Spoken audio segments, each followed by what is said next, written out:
Allah nggak perlu dibela. Profesor lagi, doktor lagi, pemimpin pesantren, pemimpin organisasi, banyak yang bilang begitu. Allah nggak perlu dibela. Dia lupa kebencian itu telah menutupi hatinya dari ayat-ayat Al-Quran. Allah yang suruh. Saya punya 11 kitab tafsir, Ustaz. Nauzubillah, bukan sok tahu, bukan nggak pinter, enggak. Saya cuma menyampaikan, saya penasaran dengan ayat ini. Saya buka di 11 kitab tafsir tentang ayat tadi. Jadilah pembela Allah, kalau enggak kafir. Itu 11 tafsir kesimpulannya. Itu kesimpulannya. Saya berani bertanggung jawab dengan apa yang saya sampaikan. Jadilah pembela Allah atau tidak kafir. Sebab ayatnya bunyinya bagaimana? Ya, kunu ansarullah kama qala Isa bin Maryam lil hawariyin, man ansari ilallah? Qala hawariyun nahnu ansarullah. Lalu apa yang terjadi? Fa manat ta'ifatun min bani Israil wa kafarat ta'ifah. Dibelah dua oleh Allah. Ini bagian pembela, ini bagian kafir.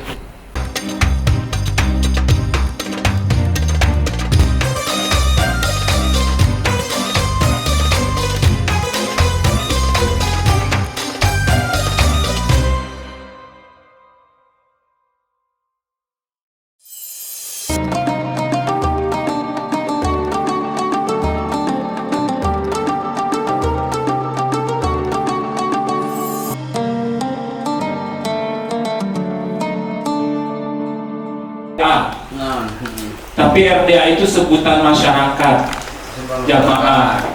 Ya, ini sebenarnya yayasan, Yayasan Bina Generasi Gemilang.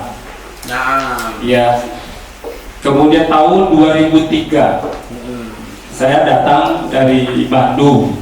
Saya sebenarnya ABG.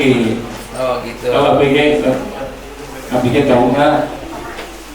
ABG itu bukan angkatan babi gue. ABG itu anak buah Gimnastian. Iya dong, anak buah Gimnastian. ABG, anak buah Gimnastian. Oh, maksain ya Allah.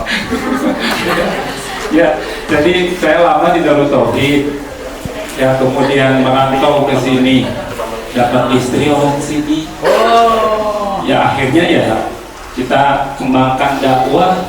Jadi bisa dikatakan RDA ini dibangun, bisa dikatakan 70% seperti Darut Tauhid. Oh. Ya, karena tapi ini bukan bagian dari Darut Tauhid. Bukan bagian. Ya, cuma rekanan kami dengan Darut Tauhid. Karena memang sejak 94 saya dididik, dibina, dikekayai Agim. Ya, akhirnya itu menjadi ilmu. Saya datang ke Tasikmalaya, saya kembangkan di sini. Ini saya mendirikan Yayasan Bina Generasi Gemilang, ada 7 divisi. Tentu ini saya lihat wajahnya beliau ini wajah pejuang. Wajah orang yang bersungguh-sungguh. Masya Allah. Saya paling nggak suka berbahasa basi. Iya. Saya paling nggak demen pura-pura, nggak demen. Kalau saya nggak suka, mendingan saya diam, saya langsung ceramah. Tapi ini saya suka sama beliau. Bapak Ibu, saya certified, punya sertifikat face reading, membaca wajah.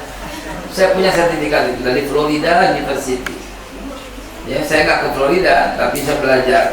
Dan yang ijazahnya dari Florida University. Ya, jarak jauh. Saya punya sertifikat untuk face reading, membaca wajah. Ya, dari para profesor di sana. Alhamdulillah. Dan saya melihat wajah beliau ini, saya orang demen ya, nggak demen basa-basi ya.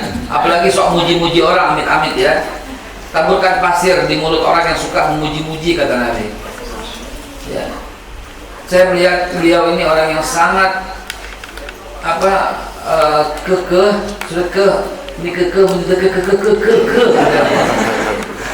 dalam perjuangan Allah. Beneran, saya sekarang ini Pak Wisnu, ya, ini Wisnu ini sahabat saya yang saya nilai istiqomah ya, dan berjuang sejati gitu ya, yang nggak neko-neko dan lurus saja dalam berpikir dan berbuat. Jadi kalau saya salah ngomong dikritik, entah dikoreksi sama beliau.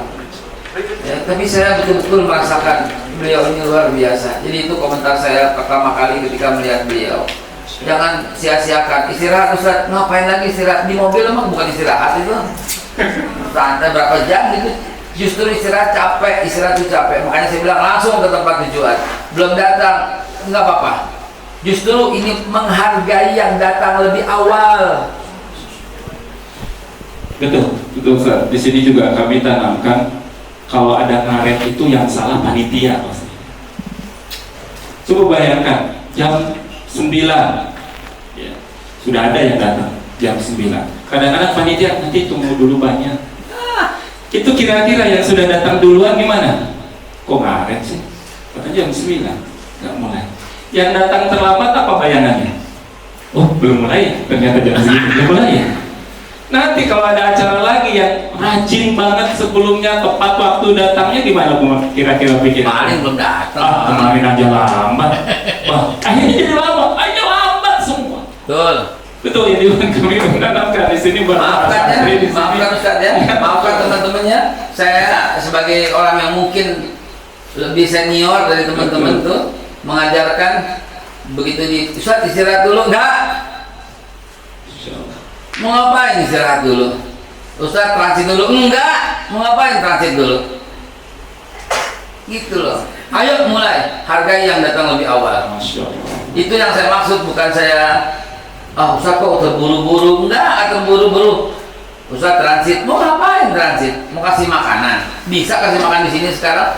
Ada bala-bala. Kok nggak ada juga bala-bala di mari juga? Lepet juga nggak ada, lepet. Gehu nggak ada, gehu. Teo di sini udah pernah Teo. Teo, oh, Tutuk oco. Mau? ayah. Ayo. Siap nih panitia. Teo bawa ke sini. Teo, Biar ngomong, saya makan Teo. Iya, Saya ngomong, beliau makan Teo.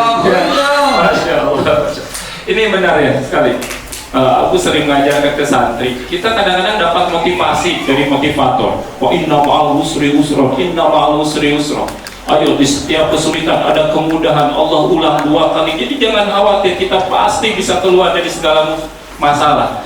Tapi lupa harus bagaimana itu pertolongan Allah itu datang. Ayat selanjutnya. Apa itu?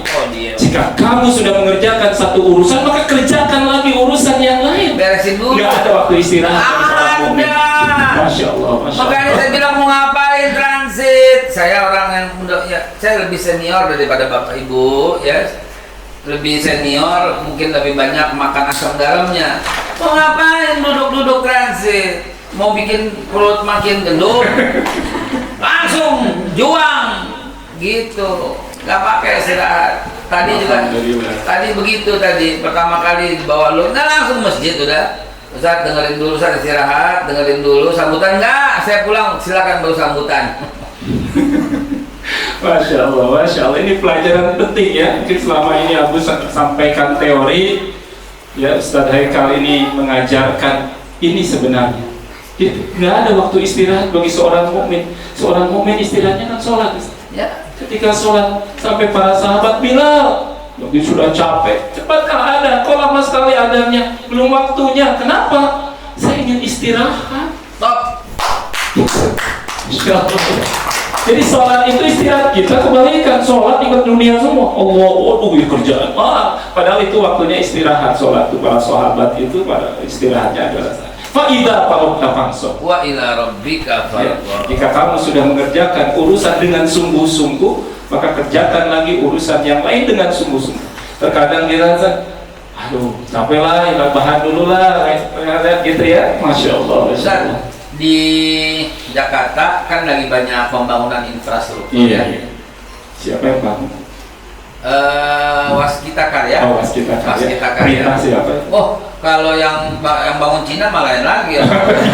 Ini yang BUMN Waskita Karya. Iya. Itu dimana-mana dulu kan utamakan keselamatan kerja kan. Betul. Sekarang enggak. Utamakan sholat. Spanduknya gede banget di mana-mana. Waskita sekarang utamakan sholat. Bawahnya baru tapi ya.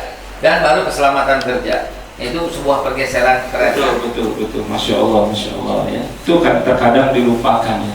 Boleh saya kenalkan, lanjutkan. Oh iya. Di sini ada 7 divisi. 7 divisi. Wah, kalau diceritakan saya pindah-pindah Ustaz. Adain acara di markas di sini, datang yang baru sudah maju tersisihkan, pindah-pindah dulu.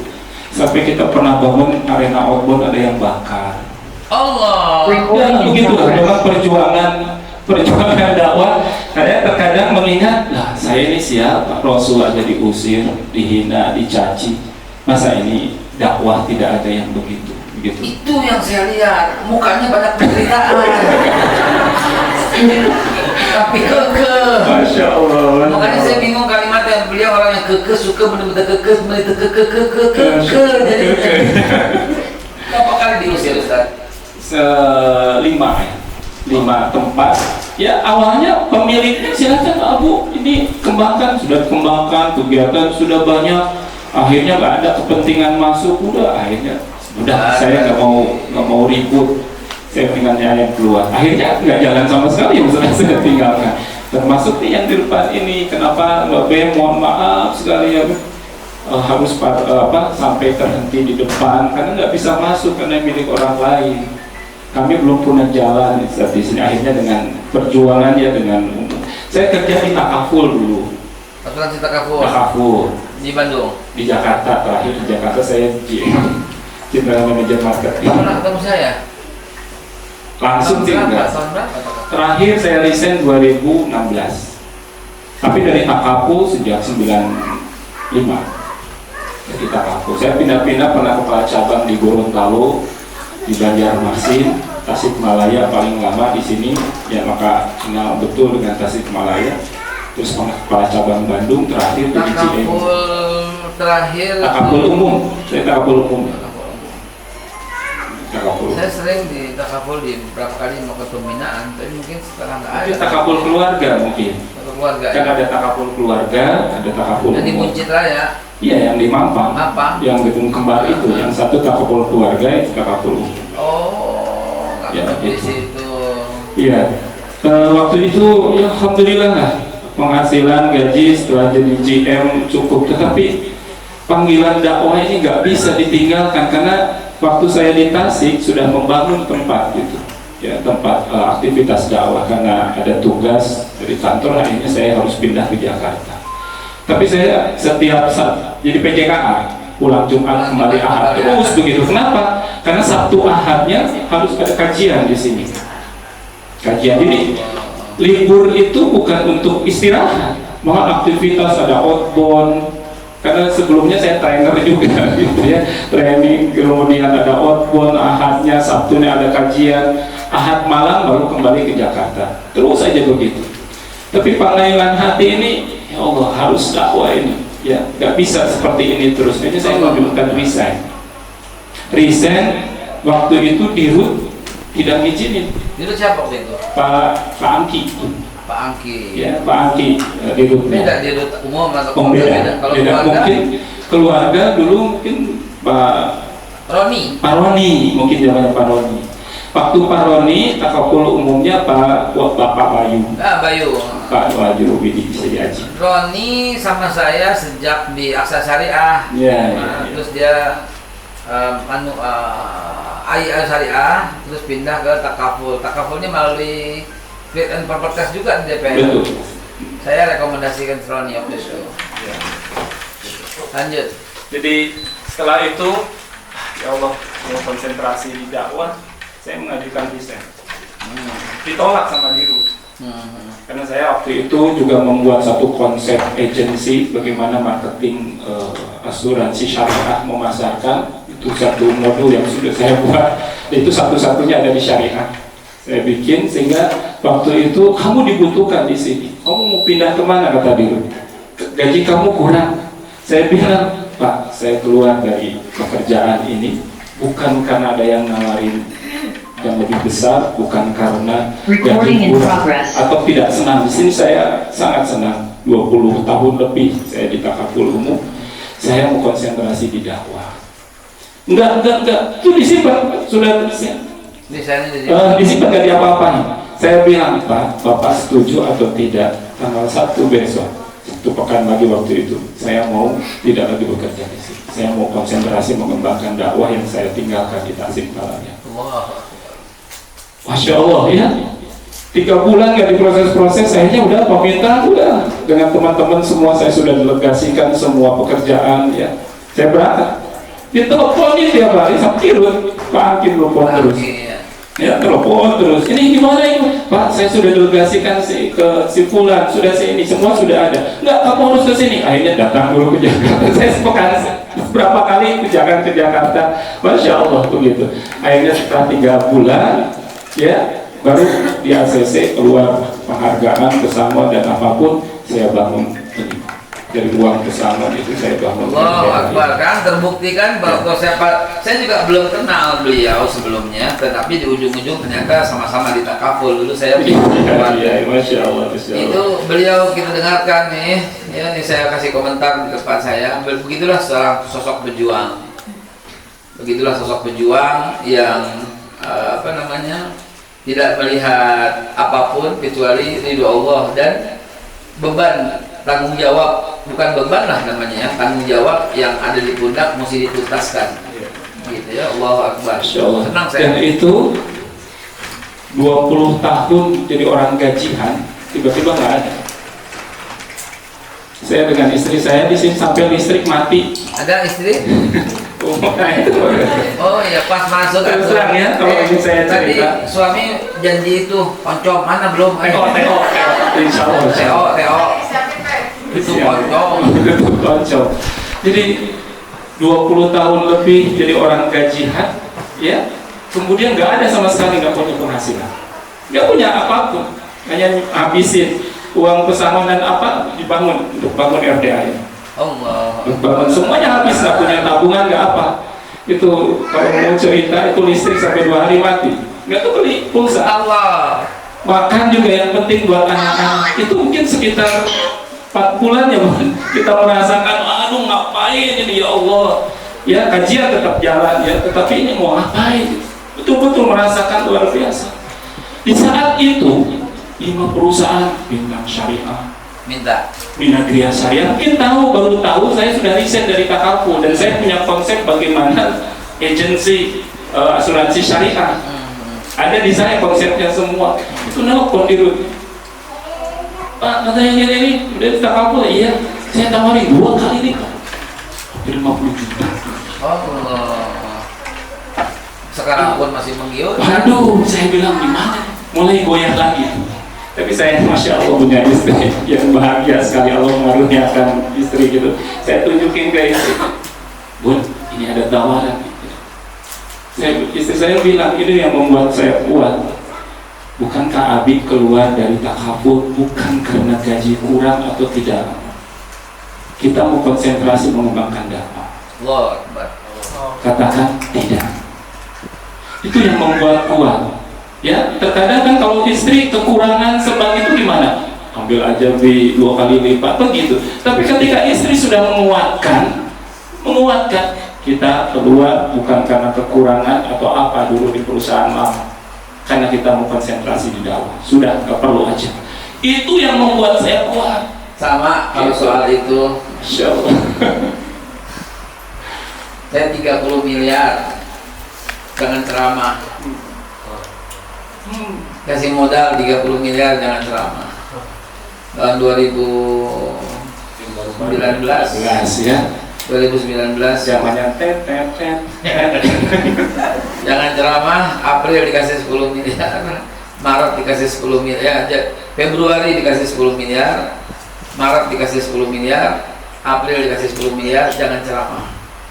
10 buat modal, dicicil, bayar setiap bulan 10.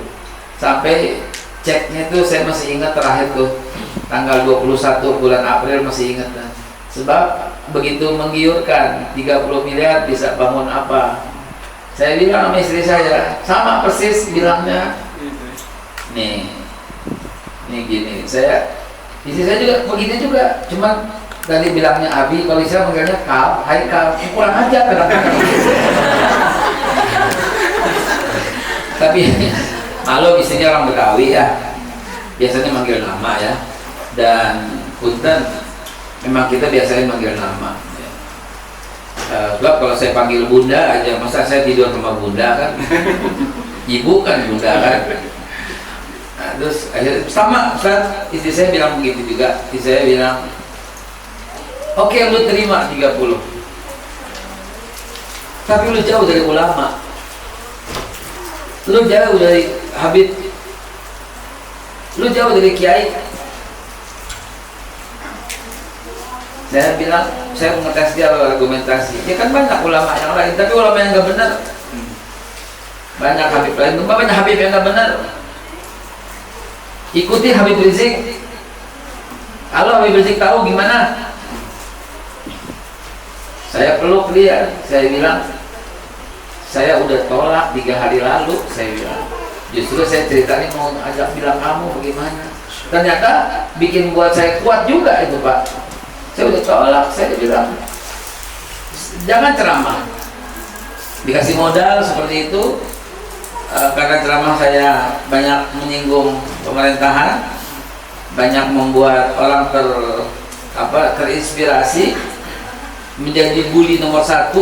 Pernah di zamannya, kemudian jadi nomor 2, nomor 1 ganti Tengku Zulkarnain. Tengku Zulkarnain meninggal dunia, akhirnya saya mundur dari Twitter dan berkurang. Begitu saya berkurang, dicap pengkhianat, dilabelin pengkhianat, dilabelin apa. Kalau Ustaz kan diusir tempatnya karena bukan tempat sendiri. Saya nggak diusir karena tempat sendiri, tapi dilabelin jadi pengkhianat. Tapi kita nikmati semuanya. Kenapa? Wa kafa billahi, cukuplah Allah sebagai saksi, begitu. Dan apa yang mantap, apa yang Ustaz alami, saya juga mengalami demikian. Ini mungkin pelajarannya mungkin bagi para istri gitu. Memang kedudukan istri di rumah itu sangat luar biasa. Yang menguatkan para suami itu memang istri. Mau suami mau aktivitas, apalagi di aktivitas dakwah ini, kalau tanpa dukungan istri yang kuat, Masya Allah. Kenapa Rasulullah SAW itu diberikan jodoh Khadijah radhiyallahu anha di masa-masa perjuangan awal. Kalau kita bisa belajar dari Khadijah, ya. Coba kadang-kadang ada yang ingin seperti Khadijah, Masya Allah, paling banyak sekali. Harus siap janda 2 kali. Nah itunya kenapa nggak siap? Padahal ketika menjadi sosok yang begitu kuat mentalnya, kerjanya seperti itu, karena melalui satu penempaan yang panjang, sehingga memang Khadijah radhiyallahu anha ya ditempa sedemikian rupa, banyak difitnah, dicaci maki oleh generasinya waktu itu, hanya disangka hanya cari harta katanya. Ya suaminya baru dinikahi kaya raya meninggal. Jadi sangkanya begitu, difitnah, cantik, luar biasa, kaya raya, itu kan menjadi fitnahan yang luar biasa. Ternyata memang Allah sedang mempersiapkan bahwa Khadijah akan mendampingi manusia mulia. Kenapa? Karena perjuangan yang paling berat itu pasti Rasulullah. Pasti. Maka didampingi oleh seorang istri yang begitu luar biasa, maka akan kuat. Maka ini contoh ya, para suami ya. Haruslah memiliki istri solehah, berhiasan. Kamu kan istri solehah, Masya Allah. Istri itu memang unik. Saudara bukan, ibu kita bukan, anak kita bukan, kakak bukan, adik bukan, betul kan? Kan orang lain kan, ya kan? Tapi hanya dia yang boleh bersama kita. Coba bayangkan, ibu bukan, tante bukan, anak bukan, adik bukan, kakak bukan, ya kan, saudara bukan, misan bukan, kan nggak boleh tuh semua ya, kalau misalnya boleh. Tapi lihatlah, kenapa yang ditunjuk oleh Allah Subhanahu Wa Taala pakaian kita itu istri kita, bukan yang lain kan? Antum libasul kum, antum libasul lahun. Coba bayangkan itu. Tempat kita bercocok tanam adalah istri. Dahsyat kalau kita pikirkan seperti itu. Bahkan yang disebut perjanjian antara kita dengan ibu, antara kita dengan anak, antara kita dengan yang lain, yang disebut misaqan ghalizah, perjanjian kokoh itu dengan istri. Hanya 3 kali di Al-Quran disebutkan mitsaqan ghalizah, perjanjian para nabi dengan Rasul, Nabi Musa dan Bani Israil, dan istri. Betul sekali. Itu sederajat dengan perjanjian para nabi. Allah ngambil janji dengan para nabinya disebut mitsaqan ghalizah. Al-Ahzab ayat 7. dan orang laki-laki mengambil perjanjian dengan istrinya itu bisa konforiza juga. Sekuat itu perjanjiannya. Ini kita jadi parenting begini Pak. Dibutuhkan. Ya bisa ditabuh perjuangan aja begitu. Akhirnya kita mantap dari awal, dari nol kita bangun dulu ini belum ada ya. Ketika kerja bangun aula ini nggak bisa. Tapi setelah ini dulunya tanah semua. Ya tanah. Ini kolam. Ini masih kolam di bawah ini. Di bawah kolam. Dulu rumah depan ini pun kolam. Ini kolam. Jadi kalau kita kolong ini nih, kita bisa mancing. Di kolam. Kolam ini di bawah ini. Jadi masya Allah ya, itu depan kolam diuruk, disalur gitu. Ya semuanya akhirnya jadi seperti ini. Dan ini perjuangan ini. Ya, dulu waktu kerja nggak bisa bangun ini, tapi ternyata inilah keberkahan ketika kita menolong agama Allah, Allah akan mudahkan. Saya yakin 100%. Ya Allah. Yakin sekarang. Jika menolong agama Allah, maka rezeki itu min haitsu la yahtasib. Fa bi ayyi ala'i rabbikuma tukadziban. Saya juga kerja, posisi saya sebagai sales director, bahkan sebagai sales direktur penjualan di JW Bright Formula Internasional. Sebelumnya juga GM, tapi di perusahaan asing. Gajinya melangit Pak. Pesawat itu bisnis kemana-mana semua. Terus begitu aja. Sebelumnya lagi dihumpus. Tahu sendirilah fasilitasnya luar biasa. Itu tabungan nggak punya Pak. Nggak bisa ngebangun apa-apa. Keluar dari semua pekerjaan, bikin bangunan 5 miliar. Bikin pesantren lagi jalan terus. Dari mana pikir-pikir duitnya? Nggak nyambung. Nggak nyambung. Dari mana? Nggak bisa dihitung, nggak pakai otak. Nggak bisa punya otak Pak, beneran Pak. Di mana caranya, bagaimana gitu ya? Dari mana? Kok bisa begitu? Sampai sekarang saya masih heran. Punya bangunan kayak begitu sekarang. Ada masjid, lagi bangun pesantren, 3 lantai. Nggak kerja.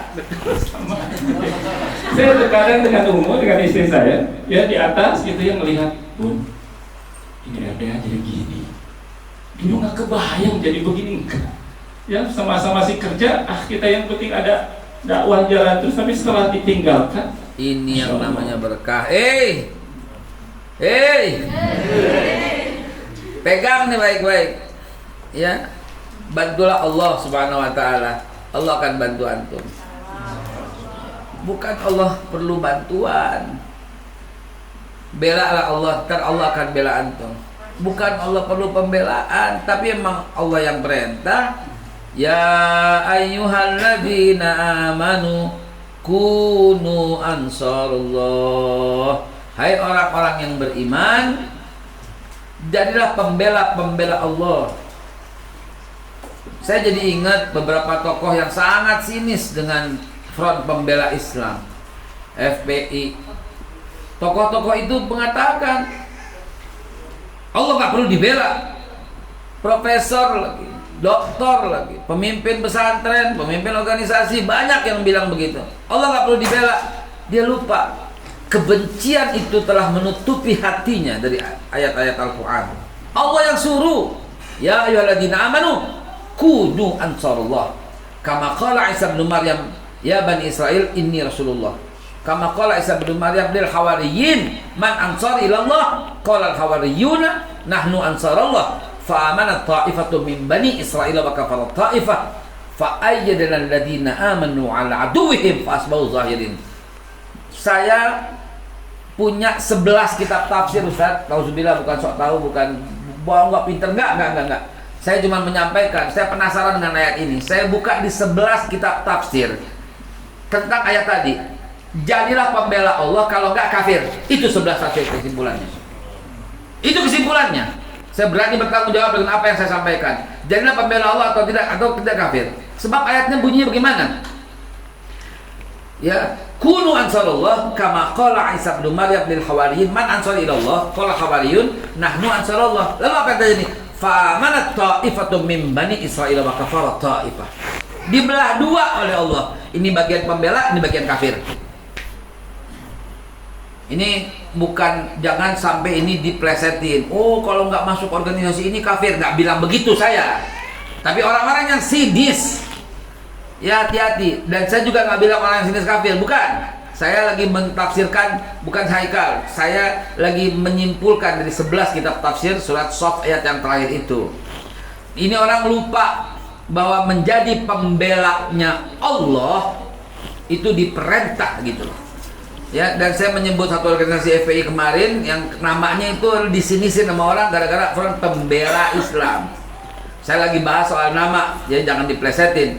Dan beliau adalah orang yang membuktikan kesehariannya membela agama Allah Subhanahu wa taala, dan Allah buat beliau jejak. Jejak itu apa ya? Mantap. Wa tsabbit aqdamakum. Jejak itu artinya. Ya. Allahu Akbar. Ini ada patah. Coba ingin dulu. Masih ingat nggak kalimat ini? Ini. Yang patah.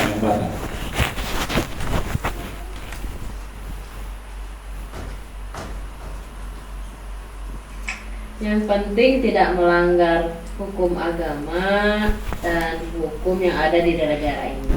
Tapi kalau kita beda pendapat, Saya ikut atur apa ada kami nama aku benar benar.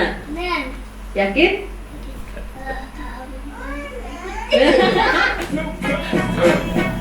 Ini anaknya udah gede nih.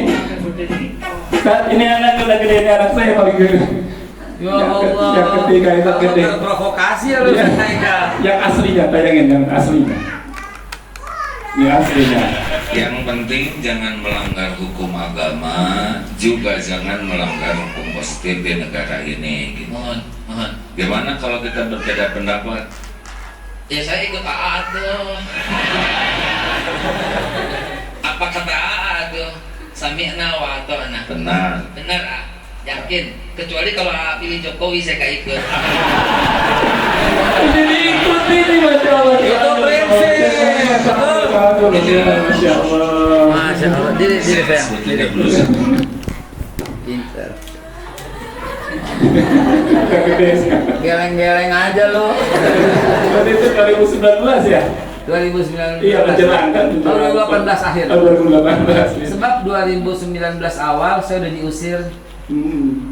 Diusir dia. Februari sih nggak ada. Maret udah nggak ada. Udah diusir. Direkayasa sedemikian rupa sampai saya akhirnya sedih lah. Ya, bagian dari perjuangan. Bagian dari perjuangan. Udah ada yang inilah. Jadi karena ini kan senang sekali dengan guru ya, dengan Agim gitu ya. Jadi dengerin itu pas ceramah dengan Ustaz, didengerin itu hanya dihafal, akhirnya diulang. Baik, duduk semua sayang. Teman-teman mungkin melihat di luarnya suasana gitu, canda, ketawa. Teman-teman nggak tahu ancaman setelah itu, teman-teman nggak tahu. Teman-teman nggak tahu betapa sakit hatinya barisan pendukung Jokowi itu dengan saya, yang saya nggak akan pernah cerita seperti apa gitu. Bahkan istri saya pun nggak tahu. Saya hadapi semua dengan santai, senyum, gitu aja udah, dan hilang semuanya. Pernah sekali telepon ke kantor itu ya, ketemu di jalan, salah satu ancamannya nih, yang terima Mbak Serli. Bilangin tuh si Haikal, ketemu di jalan, gue congkel matanya, itu ada. Itu hanya secuil. Dia mulut saya bilang, jangan cerita, tapi ini udah kejadian 5 tahun lalu lah. Ya saya buka aja nggak apa-apa. Itu hanya bagian kecil, secuil dari berbentuk ancaman yang teman-teman tidak tahu di balik suasana canda kayak begini. Yang lebih dahsyat lagi ancaman ketika selesai salah saya berkata yang viral tuh saya bilang Sultan Salahuddin Al-Ayyubi melalui fikirnya dia mampu mengambil kembali Al-Aqsa, Yerusalem gitu. Saya bilang lagi Umar bin Khattab melalui fikirnya mampu menjadikan dia 2/3 dunia di bawahnya gitu. Al-Fatih melalui fikirnya yang luar biasa mampu mengambil Konstantinopel. Dan Rasulullah SAW melalui fikir dan kepeduliannya membuat beliau diangkat sebagai Rasulullah. Dan Anda ini sekalian orang-orang anak muda, apa yang Anda pikirkan? Pikirkan, saya bilang pada waktu itu, Orang rame ketawa. Pikirkan bagaimana 2019 ganti presiden. Itu waktu itu saya bilang begitu, sampai itu di Masjid Al Azhar itu semua hiruk pikuk ketawa rame. Dia nggak tahu di perjalanan pulang tuh saya kayak apa itu ancaman di perjalanan itu. Cuma saya bilang jalan terus, hadapi terus begitu. Dan ya bagian daripada suka duka dalam berdakwah. Selalu ada Nabi Muhammad.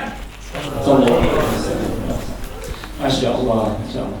Saya lanjut kenalan lagi ya, setelah Husain terus bangun RDA ini yang dikembangkan memang sejak awal karena saya masuk ke seluruh sekolah-sekolah dakwah di sekolah melalui training motivasi. Wow, motivator. Hampir seluruh sekolah di Tasikmalaya mau swasta maupun negeri. Tapi saya mau nanya dulu nih Ustaz. Ya. Ustaz kan dapat tawaran dari berbagai macamnya, Ya, dari Ustaz. bintang, dari mungkin Banyak, macam-macam ya. lah. Yang baru syariah lah. Syariah ya. Kan bisa bilang begini, ya udah saya datang seminggu sekali sebagai konsultan Iya. untuk membantu, gitu bisa. Kita sudah tawarkan begitu ya. Kalau jadi konsultan bagaimana saya kembangkan, saya punya konsep ini, saya hanya datang misalkan kita melatih, siapkan saja orangnya di sini. Mereka nggak mau. Benar-benar ujian ya. Mereka nggak mau, pengen kamu seutuhnya jadi di perusahaan saya gitu. Benar-benar Kalau mau, ujian. atau tawarin mau berapa kamu gajinya. Saat itu telepon dirut. Kalau 50 juta diterima tuh ya. Ya, 50 pasti dikasih ya. ya pasti dikasih. Tapi sayanya ya tadi istri sudah menguatkan begitu, apalagi ada kalimat, kalaupun dicari yang lebih baik dari perusahaan yang ada, apapun masih lebih baik. Begitu. Dari segi syariahnya, iya. Kalau itu kan baru syariah. Apalagi office channel mereka masih di bawah itu, belum spin off yang mereka itu. Kalau ini kan kalau takaful sejak awal, dan saya sejak berdiri waktu itu sudah di takaful. Jadi nuansa syariahnya dapat lah gitu ya. Jadi kalaupun Tapi kaji sekarang tuh pada nggak spin. Oh sekarang. belum ya, yang syariah. Tapi kan syarat jadi ngomongin syarat ekonomi ya. Baik ya. Jadi seperti itu, akhirnya kita konsep di sini, saya sekolah training, kemudian Sabtu Ahad di sini tetap ada kajian yang outbound dilakukan. Kemudian ada sahabat saya datang dari Mesir, teman dari Mesir, kemudian yuk kita kembangkan apa? Hafiz Quran. Yang tadi kita namakan Trigger P, training generasi prestatif, training outbound. Akhirnya kita dirikan juga setelah sahabat saya datang itu apa ya namanya? Udah Trigger T aja. Apa tuh? Training generasi Qurani. Training Generasi generasi Qurani. Oh. Apa di dalam aktivitasnya? Tahsin, tahfiz. Ya, dan juga kajian tafsir begitu. Terus berjalan, akhirnya kajian ini kita formalkan supaya ada lembaga, bukan hanya sekedar kajian. Maka berdirilah Trigger R, training generasi robbani. Oh, tenang. Jadi 3 divisi awal ya, ada training generasi prestatif, yaitu untuk training outbound ya, dan learning, kursus-kursus. Dulu pernah kita ngadain kursus bahasa Korea, bahasa Jepang. Di sini itu ya, kita ngadain di sini itu ada teman yang bisa itu gitu. Kemudian Trigger key training generasi Qurani yang berhubungan dengan tahsin dan tahfiz Quran. Kemudian Trigger R yang berhubungan dengan majelis taklim. Kita setiap hari majelis taklim di sini. Ya, setiap hari jam 4 sore. Jadi ini juga buat yang lain, setiap hari jam 4 sore di sini majelis taklim. Khusus hari Ahad itu nanti jam 10 ini. Ya, hari Selasa kajian syirah. Syirah itu gue memang ahlinya. Kita bahas dari mulai penciptaan alam semesta, terus sampai penciptaan Adam, kemudian sekarang sudah sampai di Nabi Ibrahim. Dan ini sudah diulang 2 kali. Dulu kita menyelesaikan itu 5 tahun baru selesai. Sekarang baru diulang lagi, ya, karena permintaan diulang lagi sampai kita ke generasi jatuhnya Khilafah Utsmani. Nah, ini ada ini. Ini ya. pas banget ini. Lihat tuh tadi, ini buka WA-nya. Ini pas banget ini. Ini tadi baru jilid 1. Perjuangan menegakkan tauhid sejak era Nabi Ibrahim. Kenapa saya ambil sejak era Nabi Ibrahim? Karena Al-Baqarah yang 142 itu. Millati Astagfirullahaladzim. Inni ja'iluka linnasi imaman. Aku menjadikan kau Ibrahim linnas sebagai bagi manusia imam, pemimpin. Lagi pula yang saya perhatikan semua buku-buku sejarah. Datang nih tutup. Oncom. Belum. Itu barusan lewat. Oh iya. Baunya udah ke sini tuh. Bukannya? Oh, bukan. TO, kira dapat TO ya. Hampir semua buku soal sejarah pasti dimulai dengan zaman Mesopotamia, dan Mesopotamia itu zaman Nabi Ibrahim. Iya. Makanya saya tulis zaman Ibrahim hingga Islam di Nusantara. Ada dinya loh ya. Kalau nggak dinya Islam Nusantara.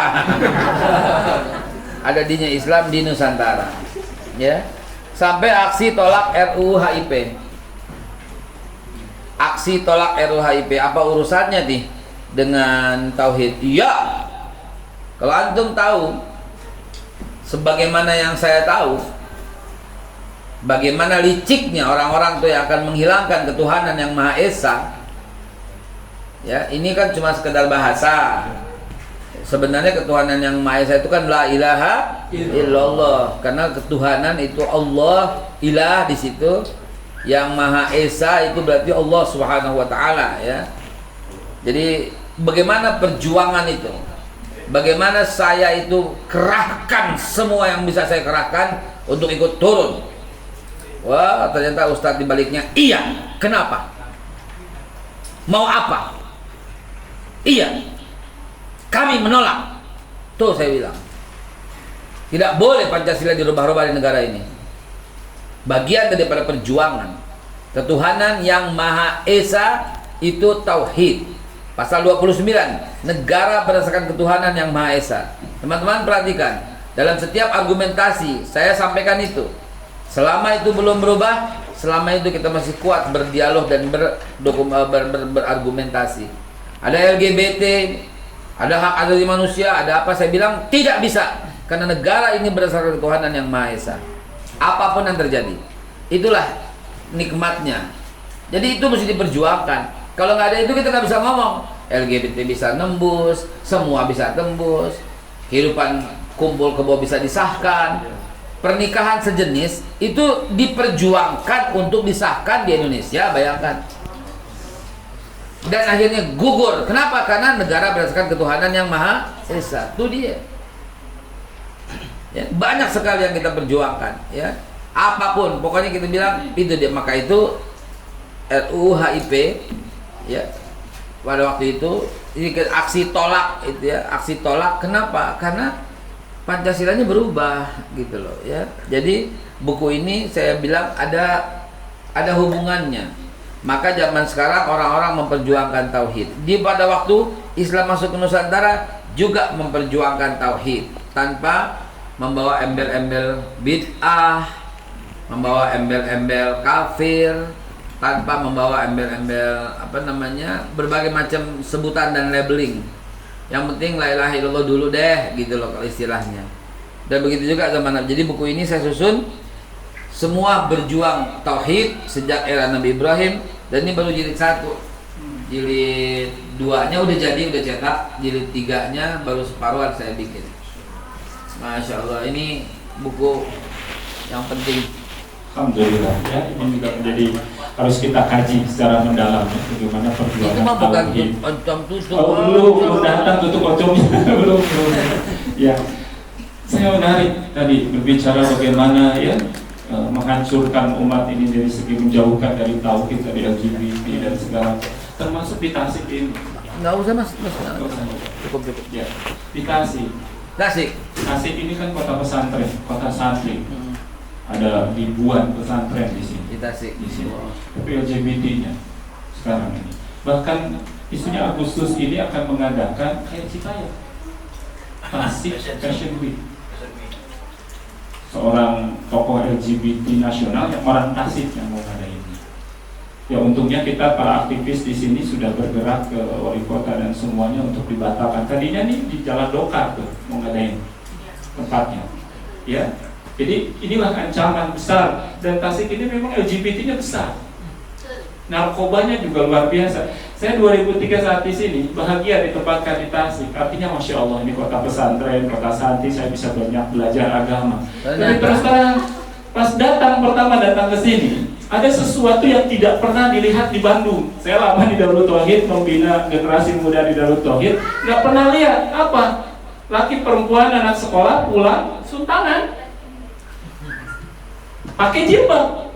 Kalau di Bandung banyak yang begitu, tapi nggak pakai jilbab. Waktu itu kan jilbab belum seperti sekarang, ya, belum seperti sekarang. Tapi datang ke Tasik, pulang sekolah, di Payun. Saya biasa ke daerah manapun, ke Gorontalo, Banjarmasin, yang pertama kali ke daerah tersebut pasti akan naik angkot dulu. Semua angkot saya cobain. Saya ingin tahu kota Tasik ini seperti apa, yaitu dengan cara naik angkot. Ganti-ganti angkot ya, dari pagi sampai sore itu naik angkot. Nah, pas pulang sekolah, ngobrol laki perempuan, pakai jilbab. Ya karena di Tasik ini semuanya pakai. Tapi pasal di Payun, Itu bukan sama bapaknya. Bukan, ini teman sekolahnya. Cium tangan. Nah, ya itulah saya kaget. Gak pernah saya lihat wanita berjilbab, ya, kemudian dengan teman sekolahnya bahkan naik motor barengan, ya. Itu nggak pernah. Apa ini? Apa itu, saya nggak ngerti. Saya juga nggak ngerti. Ini kenapa ini terjadi di sini? Ya. Terus ada yang baru turun dari angkot, jilbabnya langsung dibuka, gitu. Oh, apa ini gitu? Di Tasik kok begini gitu? Pas saya tuh sampai di Dadaha waktu itu pertama tuh awal 2003 itu di Dadaha sampai cerita-cerita, makan ketupat tahu di sana, ketupat tahu. Ada ketupat tahu? Oh mau. Kedua yang ketupat tahu. Makan. Pak, ini tempat apa Pak ini? Oh ini mah Dadaha. Dadaha itu apa? Dada dan paha. Ini dari Ayam goreng. Saya bilang ya, dada dan paha itu apa? Lihat aja malam minggu pakai bahasa Sunda. Lihat aja nanti malam minggu di sini. Dada dan paha terlihat. Dada dan paha wanita. Jadi ini kok begini? Saya image pertama dulu awalnya sebelum berangkat ke Tasik adalah saya bisa belajar yang terkenal kota santri, tapi yang didapatkan adalah begitu. Masuk hotel hari pertama datang ke sini, saya tanya-tanya hotel yang paling bagus di sini di mana. Saya tuh itu hotel itu dulu belum banyak hotel seperti sekarang, baru satu yang terbaik. Akhirnya ditunjukkan di sana. Akhirnya udah check in, masuk. Sekitar jam 8:30 ada yang ngetuk malam. Room boy yang Pak sudah semua Pak, udah beres kebutuhan, sudah semua, ini air sudah ada, guling hidupnya udah Pak, guling hidup. Pertama gulingnya ada, guling ada, bukan guling itu, guling hidup katanya. Ini hotel apaan? Saya bilang mungkin udah. Gak ada suku langsung check out. Ini kok kota santri, sampai saya mendapatkan informasi hotel di Tasikmalaya akan banyak dihuni oleh orang Tasik sendiri. Kok aneh, maksudnya apa? Oh, yang check-in di sini. Itu image pertama saya di Tasikmalaya waktu itu. Ya ini mah pandangan saya yang didapatkan pertama kali. Pantesan Tasik lah. Akhirnya di situ, ya Allah, ini apa? Terus yang kedua yang membuat motivasi saya untuk mengembangkan dakwah di sini adalah saya cari tempat untuk bisa mengobati futur. Kalau di Bandung saya datang ke Darut Tauhid aja, duduk baca Quran selesai, ya dengerin ceramah selesai, atau ke Maqdis atau ke Percikan Iman. Di Bandung tuh ada banyak tempat-tempat kajian atau masjid-masjid. Bandung paling banyak Kak. Ya, saya duduk itu cukup duduk saja, nggak mendengarkan ceramah, duduk di masjid itu sambil zikir baca Quran, beres. Di Bandung semangat. Sejak 212 ya, sejak 212 di Bandung tumbuh 100 berapa? 11 saya lupa belas sapinya. Apa 111, 112, 113 bermunculan lembaga kajian. Betul. Mungkin yang terkenal itu adalah Wan Umar Ya. atau Hanan Ataki itu apa namanya? Banyak sekali. Terus yang subuh apa yang subuh di Bandung? Pejuang subuh, Biker subuhan. Di sini pun ada ya Biker subuhan. Ada. Nah itu lebih daripada 100 itu hanya tumbuh di Bandung. Jadi betapa orang-orang itu mengkriminalisasikan 212. ya kan? Padahal itu penuh dengan kebanggaan.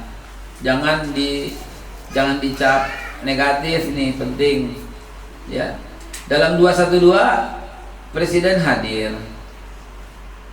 Panglima hadir, Pak Gatot, Kapolri hadir dan sebagai pembicara lagi Pak Tito. Ya, Menko Polhukam hadir lagi Pak Wiranto. Jajaran menteri itu banyak sekali gitu loh. Dan acara itu berlangsung, belum pernah ada acara seperti itu sampai rumput pun nggak keinjak, ya kan? Pada waktu itu ada orang Kristen yang notabene-nya satu etnis tertentu di Indonesia, Tionghoa, mau nikah di katedral. Apa yang terjadi? Ditimpukin?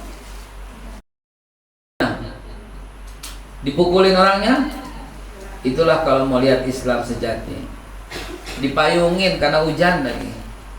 Roknya tuh di bawah tuh daunnya ada yang pegangin supaya nggak nyentuh tanah, supaya nggak kotor.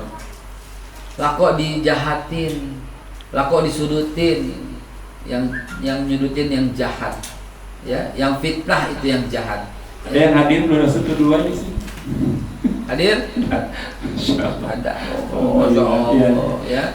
Ya. Namun sayang, semua sudah di-labeling segala macam fitnah yang luar biasa. Ini hanya sekedar menceritakan kisah masa lalu ya. Nah dari situ yang kedua, di Bandung saya dapat, di sini saya nggak dapat. Saya sudah bekerja aktivitas di sini, kadang-kadang butuh suasana yang healing ini ya gitu, ya ke tempat-tempat. Sampai saya cari di masjid-masjid, di pesantren sampai ke Karangunggal, ke Manojaya, Singaparna, ada masjid di sini bagus kajiannya. Tapi aneh, nggak membuat saya tenang. Khususnya asap rokok di mana-mana itu sudah terbiasa, itu saya nggak biasa gitu. Kemudian juga ya biasa dulu dilatih oleh AA, rapi, disiplin, bersih semuanya. Ini kasur nempel di sini, apa gitu ya? Nggak nyaman, nggak. Sampai kok nggak ada di sini yang membuat nyaman saya ini. Yang membuat nyaman Masjid Agung. Di lantai 2 di pojok itu depan tuh, Abu selalu tuh tahun 2004 itu di situ tuh. Kalau sedang lagi putur apa, udah ke atas saja baca Quran, kadang sampai tertidur di sana di atas tuh. Siang hari atau malam kadang, tapi waktunya terbatas dan terkadang sibuk Masjid Agung pas mau sedang putur, mau apa, dipakai kajian. Nggak bisa. Maka di situ keluar tekad saya. Ya Allah, saya pengen punya tempat untuk mengobati hati. Allah. Pengen tempat orang-orang yang sedang putur datang dan di sana cukup diam saja bisa terobati. Itu tekad saya. Tahun 2004 saya punya tekad pengen punya tempat yang nggak terlalu besar pun nggak apa-apa, tapi bisa mengobati orang-orang yang putur, orang-orang yang ingin, orang-orang yang hijrah benar-benar untuk mencari kafah. Alhamdulillah itu berjalan, seiring berjalan jadi begini tempat ini. Insyaallah. Ini bisa buat pancing. Bisa, silakan buat bebas. Nanti kita ada acara mancing nggak? Iya. Kapan? Sekarang. Sekarang mau. Mancing. Kayaknya waktunya katanya sibuk banget. Padahal kita sudah space nanti ada sip pokoknya Beb. Nanti. Cuman waktunya Beb ya.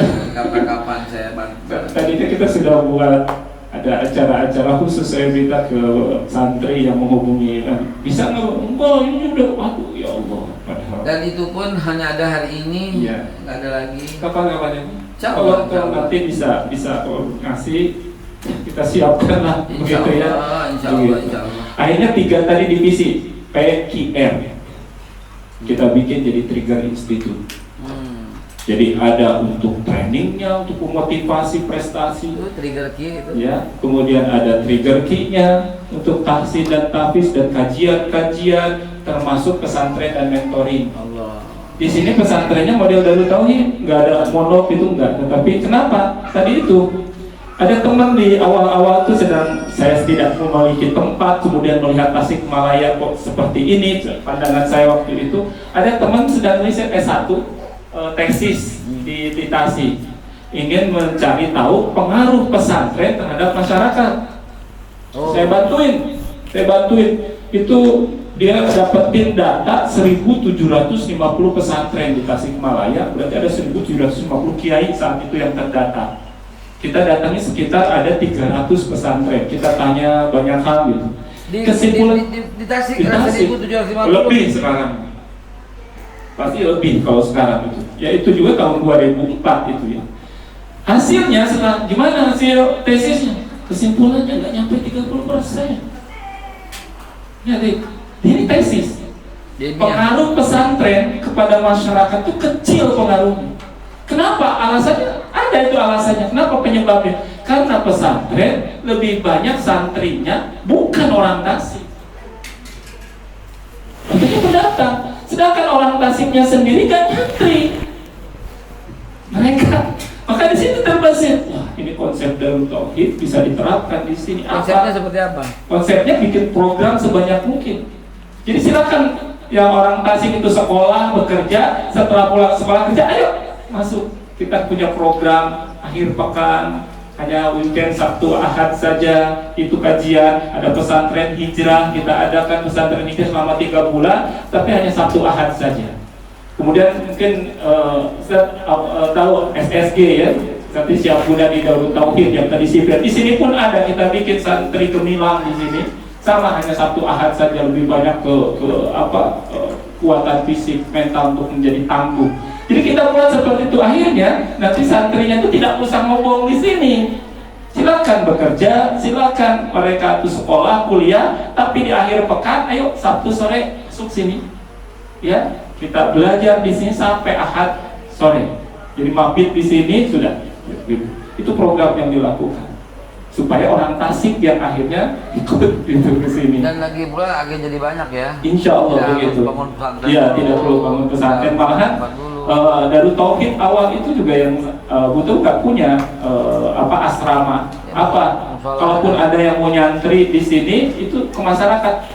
Jadi masyarakat berkembang untuk bisa kos di masyarakat. Itu juga yang akan kita lakukan supaya masyarakat sekitar ini mengembangkan kos-kosannya untuk yang santri yang mau di sini yang jauh. Saya lihat banyak yang kosong. Saya lihat tadi begitu masuk bangunan ini kosong seperti bangunan kayak. Oh iya, itu bukan milik kita tuh yang di sana, yang di depan.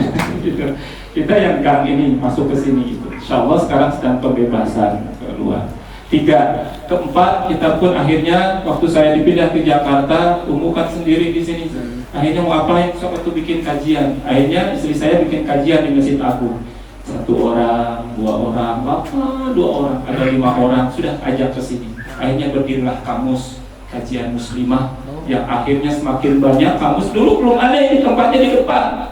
Yang ruang tamu itu saja segitu saja. Akhirnya sudah penuh, akhirnya kita bertekad bikin Al-Ifah Muslimah Center. Kita sekarang kerjasama dengan Teh Peggy.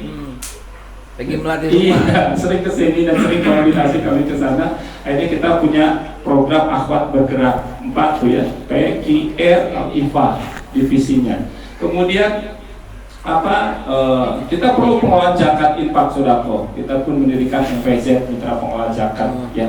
Kemudian dulu kami kan lebih banyak TO. TO ini. TO sini aja, jauh banget ambilnya. TO itu apa sih bentuknya? Iya. Saya penasaran aja. TO itu Iya, tutup oncom. Iya. Bentuknya kayak apa? Nasi. Oh nasi, saya kira bala-bala dari oncom. Nasi ini makan nasi. Nanti apa kamu makan di sini atau di sana aja? Sini aja kan, santai. Jadi manfaatkan waktu sambil ngobrol. Ntar pada waktu saya menyampaikan beberapa bertanya, saya jawab, antum yang tanya, saya yang makan gitu kan. Kan kami lebih banyak ke generasi muda. Sejak awal waktu di Bandung pun dengan BTS kemudian pindah ke sini dan banyak kan SMA dengan mahasiswa yang kita bina gitu. Tapi semakin kesini semakin sulit dikendalikan pemuda ini. Luar biasa diajak ngaji hesek, susah. Ya terus lebih banyak ya mungkin pergeseran zaman ini pemuda untuk diajak untuk ngaji ini berat. Itu bala-balanya. Datang bala-balanya tuh gimana nih kalau dicobain-cobian dulu ya? Iya. Silakan. Sambil mendengarkan keluh Iya, kesahnya iya. dulu. Ya. Jadi gimana ini pemuda nih? Semakin lama semakin menurun, pemuda teh hara resek bisa diajak ngaji. Apalagi ikhwan. Ya, ikhwan itu susah sekali. Ya. Untuk diajak ngaji, untuk diajak beraktivitas dakwah itu berat sekali. Ini ada apa? Ada pergeseran nilai. Ya, komitmen dakwah, komitmen pemahaman terhadap agama, akidah ini pergeseran. Maka di situ terpikir kalau begitu kita harus bina dari dini. Nah, Dari sejak kecil. Maka kita berdiri kutab di sini. Kutab. Ada kutab dari kelas 1 SD. Kita Sama sudah Sabtu mulai Minggu bina. juga konsepnya. Oh enggak, kalau kutab ini sekolah formal. Sekolah formal. Ya sekolah ya formal lah, formal karena ini sama dengan SD, setiap hari belajar di sini. Sabtu Ahad. Ya itu tujuannya kutab ini karena kami kesulitan membina generasi muda. Lebih baik kami didik dari nol. Ya, didik dari nol, mudah-mudahan menjadi seorang yang anak yang soleh. Ya, kemudian nanti bisa diarahkan untuk beraktivitas dakwah ini, untuk melanjutkan perjuangan dakwah ini. Ya. Dan terakhir kita dirikan RDA Corporate. Ternyata berat dakwah ini tanpa penopang dana. Kita nggak punya nggak punya penyuplai dana dari foundation atau apa, tidak ada. Ini semua dibangun dari kita untuk kita, nggak punya sponsor, nggak punya. Ya, nggak punya sama sekali. Beberapa kali ada yang mau nyumbang, tapi itu dari partai, dari ini, dari itu yang tidak benar, gratifikasi banyak. Terus terang saya sampaikan, banyak yang mau nyumbang 200 juta toh. Terkadang ada 300 juta. Oh, kamu lihat untuk apa? Saya sedang pembebasan lahan ini, nggak punya jalan, ya, pembebasan lahan. Tapi saya terimanya cuma 150. Waduh. Saya nanda tangan 300. Itu yang paling sering. Enggak mau. Uang apa? Wah, banyak kan untuk para lumpuh dan dana. Tapi pesan guru saya, ingat ini, pesantren tidak akan berkah, tidak akan melahirkan ulama, dan ilmunya tidak akan berkah jika dibangun dari uang-uang yang tidak pada rupa. Ya Allah. Yang nggak jelas itu. Maka banyak pesantren yang dibangun dari dana itu nggak akan melahirkan ulama, tidak akan ilmunya berkah. Lebih baik saya sedikit berkembang begini dan ibu bapaknya ya 1.000 2.000 ya, insya Allah ini lebih berkah. Dan kita sedang mengembangkan bisnis. Sekarang ada RDA Akika, warung kecil-kecilan seperti ini, kemudian juga sembako. Silakan para jamaah yang mau pesen sembako ke RDA, semuanya full, termasuk di depan tuh kita jual baju. Iya tadi. Baju seperti itu semua full. Udung. Nanti hasilnya adalah untuk operasional kita ini. Di sini Udung itu. tadi, ya Allah. Iya gitu. Nah itu kurang lebih deh. Nah sambil istirahat, mungkin silakan ada yang ingin tanyakan. Sambil nunggu silakan ada yang mau bertanya juga silakan apa saja ke Ustaz Haikal ini. Ada yang ingin tanyakan? Iklan silakan. Apa? Sambil istirahat dan juga silakan ada yang bertanya. Dan nunggu dulu iklan dulu. Iklan dulu. Ada yang ditanyakan langsung aja. Nah. Nasihat dari aku. Baik. Yang salah tuh Ferdi Sambo.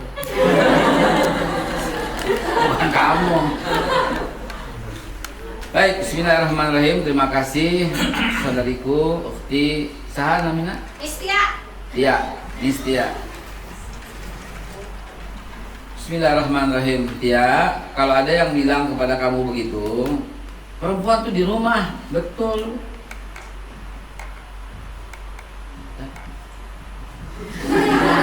Nah gitu aja. Perempuan tuh nggak boleh keluar, dia masih di rumah, betul. Lah kamu gini nih, ya ntar juga saya pulang ke rumah. Gitu aja. Ini serius. Katakan gitu, jawab seperti itu. Kalau soal argumentasi seperti ini, debat begini, insya Allah saya orangnya. Gitu. Perempuan tuh di rumah begini, betul atau? Loh kamu itu, ntar saya pulang ke rumah. Udah selesai. Terus kamu harus di rumah terus nggak boleh keluar. Iya nanti kalau udah beres umatnya.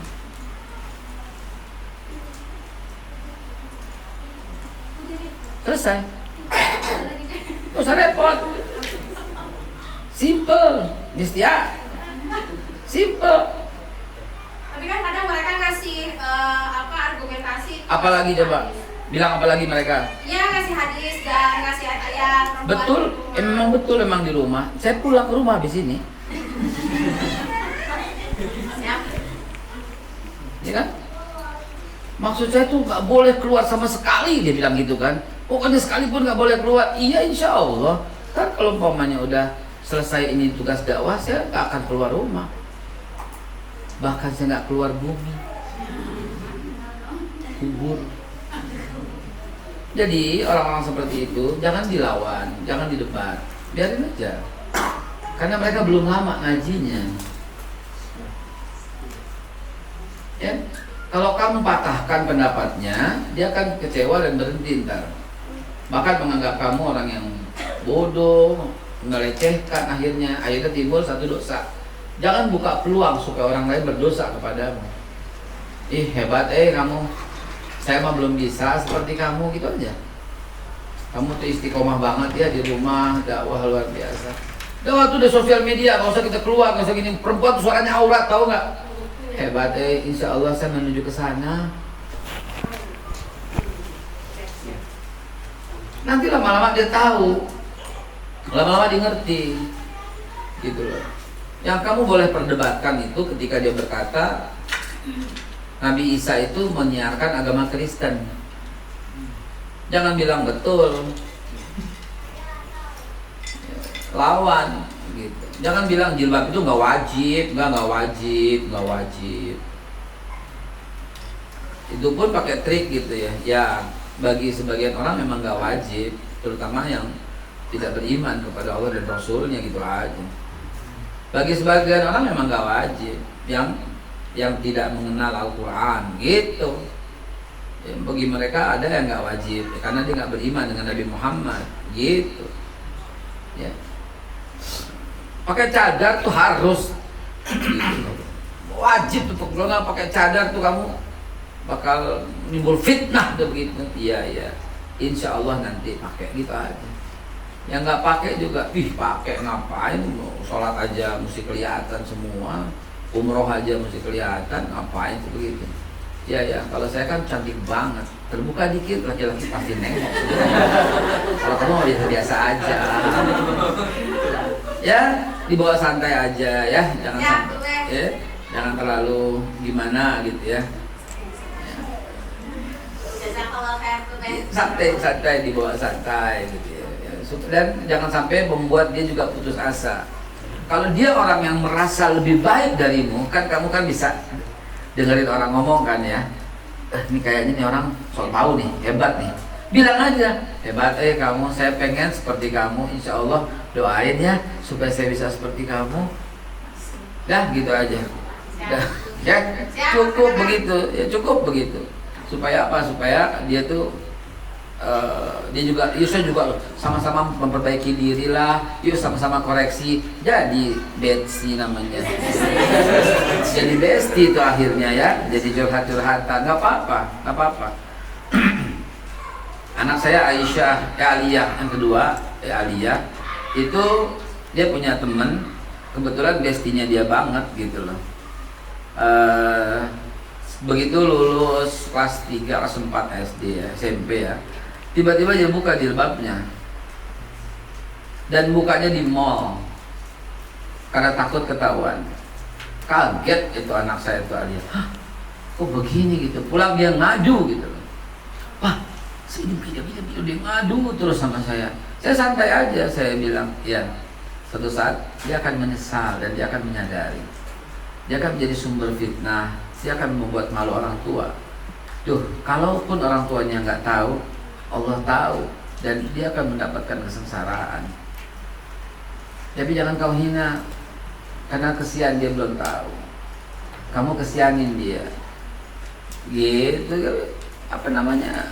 Kalau ini buat kan on kepada anak ya, khusus beda ya terapinya dengan kamu tadi sama anak saya ya. Saya ambil contoh dua ya, saya terapi ke kamu, saya terapi ke anak saya. Nggak mungkin saya kata, iya teman kamu tuh jahiliyah banget sih, nggak mungkin kan? Nggak mungkin. Jadi saya bilang kepada kamu, suasananya kayak begitu, nah buat kayak begitu. Kamu nggak pernah saya, dan saya tetap dakwah saya berjalan. Hebat, Doainlah saya bisa seperti kamu. Waktu saya menjadi salah satu mentor di Rohis, Rohan Islam, di SMA saya dulu tahun 80-an lah ya, 84, 85, 86 kali ya. Itu saya lagi kayak gini nih, kayak gini persis. Saya kelas 3 SMA ya, ini anak kelas 1, anak kelas 2 gitu ya. Nggak jauh dari sini lapangan voli mereka pakai celana pendek, pakai baju ala kadarnya, ketek kelihatan kemana-mana. Saya tanya sama mereka, ini betul-betul pelajaran yang sangat berharga dan betul-betul saya lakukan pada waktu itu. Dari awal dakwah saya begitu emang.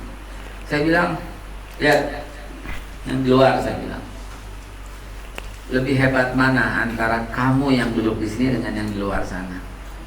Apa jawaban mereka? Amit-amit, amit-amit. Kayak dia tuh amit-amit. Mendingan kita lah di sini. Kita menutup aurat, di sana buka-bukaan, ketek kelihatan kemana-mana, dada kelihatan kemana-mana, paha kelihatan kemana-mana, gitu. Tahu nggak saya bilang? Bilang apa ke mereka? Saya bilang ke mereka, setan apa yang ada dalam hati kamu? Setan apa? Kok tega-teganya kamu melakukan itu? Kamu tahu ketika saya tanya sama mereka, apa yang mereka tak jawab? Mereka menjawab, hebat banget ya itu ya. Kapan saya bisa kayak gitu? Lebih mulia mana? Di sisi Allah nantinya, endingnya kayak apa coba? Sementara yang di sini nyumpain, yang di sana dia tuh dasar tuh ini semuanya corak nanti neraka nih Kal. Hebat banget tiba-tiba lu jadi panitia neraka surga gitu. Iya kan? Nah, apa yang saya mau sampaikan, hati-hati dengan kata-kata itu ya. Hati-hati. Wala tuzakku anfusakum wallahu a'lamu bimanittaqa. Jangan merasa diri paling suci, paling bersih. Allah lah yang paling tahu siapa yang paling bertakwa di antara kalian. Allah yang paling tahu. Tidaklah ada busana apa semua, memang itu pertanda, memang itu ciri. Tapi ciri belum tentu rahmat yang menentukan. Memang mereka buka aurat itu haram dan dosa dan mengundang dosa, bahkan kalau diabadikan menjadi dosa yang permanen. Tapi suatu saat dia akan bertaubat kepada Allah Subhanahu wa taala. Maka kita lihat, mudah-mudahan mereka bisa bergabung dan mudah-mudahan kita bisa istiqomah. Itu jawaban yang paling cakep. Bukan mengutuk mereka semua. Itu saya waktu kelas 3 SMA itu, saya drill tuh anak-anak tuh, saya bilang, hatimu tuh mesti dibersihkan, hatimu mesti dibersihkan. Kok tiba-tiba merasa hebat, merasa suci, merasa paling gak berdosa, merasa paling istiqomah, merasa paling. Disitulah yang membinasakan. Yang namanya ujub. Ujub itu membinasakan, kata Rasulullah. Kalau mereka itu tawadhu, mereka itu yang akan kembali atau ketukar gitu loh. Ada satu kisah yang ini membuat ini tertukar betul-betulan kepanjangan. Intinya adalah jangan pernah memblabeling orang kafir atau murtad atau neraka selama-lamanya. Jangan pernah labeling itu. Suatu saat mungkin dia. Ada satu kisah di mana orang Yahudi yang merupakan, kalau kita dengar ayatnya itu la'anatullah 'alal yahud, di zaman tabi'in Yahudi ini masuk dalam surga diimpikan oleh banyak ulama. Saking penasarannya ulama-ulama ini berkumpul dan berkata, petanda apa ya? Saya mimpi si ini kok masuk surga ya. Itu mentengok-nengokkan. Loh, saya juga mimpi begitu. Saya juga. Kisah ini terjadi di Palestina sekarang. Ketika seorang berkata, saya bermimpi Baitul Maqdis dibebaskan oleh orang dari Indonesia. Temennya juga mimpi dan yang lain juga mimpi. Dan insya Allah itu akan kenyataan, Baitul Maqdis akan dibebaskan oleh orang Indonesia. Amin. Balik lagi ke cerita tadi, si Yahudi ini masuk surga dan diimpikan oleh banyak para ulama, para tabi'in di sana. Setelah mereka berkumpul dan berjumpa, mereka sepakat untuk datang. Ini ramai, dia banyak dikisahkan di kitab-kitab klasik. Mereka berkumpul dan kemudian mereka datang ke rumah Yahudi itu. Ada apa yang terjadi? Kenapa ini Yahudi ini kok kita ngimpi masuk surga? Ditanya keluarganya. Apa kata keluarganya? Satu hari anak kami, kata anaknya, saya sedang makan di bulan Ramadan. Ayah saya marah luar biasa. Dan saya diseret sama ayah saya, dipukul dan dikunci di dalam kamar, dikasih makan. Makanlah di sini, jangan makan di luar.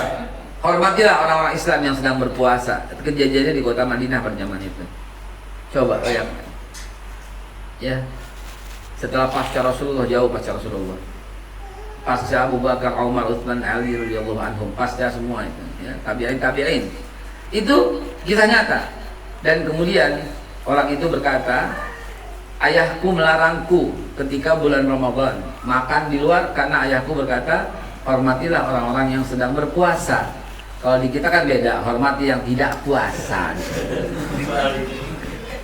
Hormati yang berpuasa. Lalu Yahudi itu kemudian kata keluarganya, Yahudi itu, ayahku memanggil dan di saat beberapa saat sebelum wafatnya dia, dan dia minta semua keluarganya itu masuk Islam, dan dia sendiri mengucap asyhadu an la ilaha illallah wa asyhadu anna Muhammadar Rasulullah. Bayangkan orang yang ngutuk dia dulu pasti masuk neraka, bayangkan. Ya kan? Satu lagi, sekaligus ini hikmah buat teman-teman semua.